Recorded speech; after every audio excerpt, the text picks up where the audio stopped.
Euskalduna gara, abertzaleak gara, 21. mendeko Euskal Herria eraikitzen ari garenak, gure herriak beste edozeinek bezala munduan leku duin bat merezi duelako.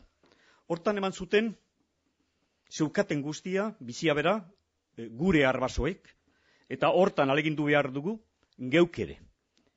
Bere independientzia lortzeko, borrokatzen duen herria, askatasuna maite duen herria da.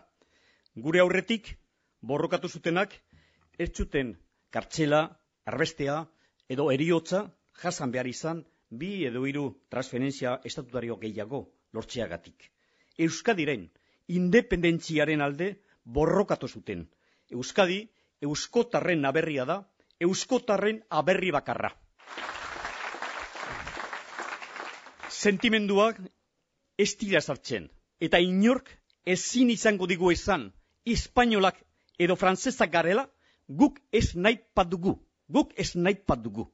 Adiskideok, politika aurrerakoietan oinarritzen diren, independentzia eta solidaritatea, eusko alkartasuna bezalako alderdi politiko baten oinarriak dira.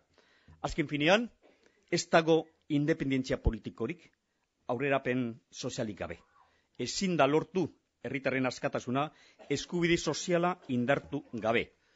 Eta ziur naiz denon artean, zuen lanari esker denok amesten dugun Euskal Herri berri hori gauzatuko dugula.